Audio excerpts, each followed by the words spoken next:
I'm Nicholas. And I'm Steven. We are Service Event, your farmer's favorite chefs.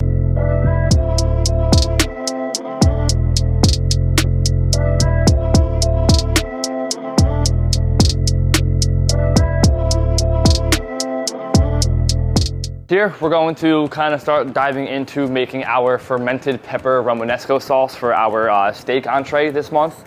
I have all of my meats out, and I'm gonna get some gloves on to kind of peel my peppers. In this Cambro over here, I have a bunch of orange peppers from our local produce stand that I have already charred on our cast iron grill and then got them in here to kind of steam out so I can pull the skin off fairly easy. So I'm gonna start by just peeling these and getting them into our blender. It's a lot easier when you roast peppers like this to put them in an airtight container while they're still hot, so they'll kind of steam themselves out. And as you see, you can kind of really easily just pull all the skin off of them. So now that we got all of our peppers cleaned off, put in the blender, we'll then take what is left of our fermented peppers. So we fermented these back in August when we got our last fresh pepper harvest. These are just buzzed up peppers with 2% salt, put in a vacuum sealed bag without sucking the air out of it to kind of allow them to ferment. Once the bag was about to pop, we took them out and then just canned them. So we've had these for the last 5 or 6 months. They smell incredible. They add like a little bit of tanginess to our sauce with a little bit of that kind of fizzy pop that you get from fermentation. So I'm gonna add these into here now.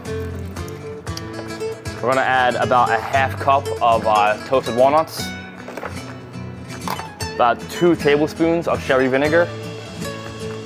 And then this is kind of the secret for Romanesco sauce. You wanna use some stale bread. We believe that just back in the day, when people were making this kind of sauce, they probably just always had some extra bread laying around the house and stuff like that. It also helps to bind the sauce together and to kind of keep it, tight. So we're gonna add this into here, add a little bit of olive oil, a pinch of salt. We're gonna turn this baby on, get this going.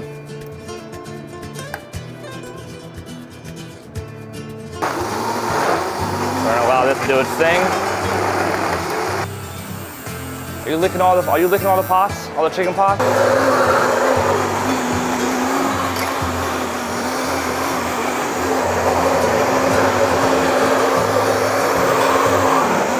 Add a little bit more salt to it after we tasted it.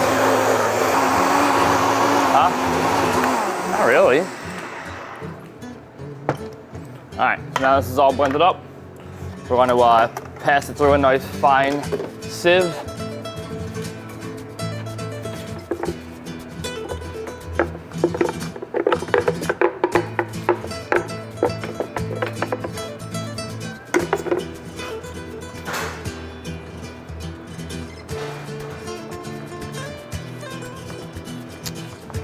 And we got our nice smooth sauce coming out the bottom here.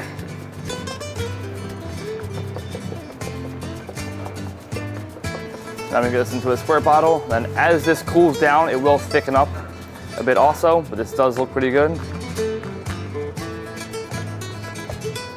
Get that in there, get it into our bottle. And you can do whatever you want with it now. Any kind of designs. Dots, whatever you're kind of feeling.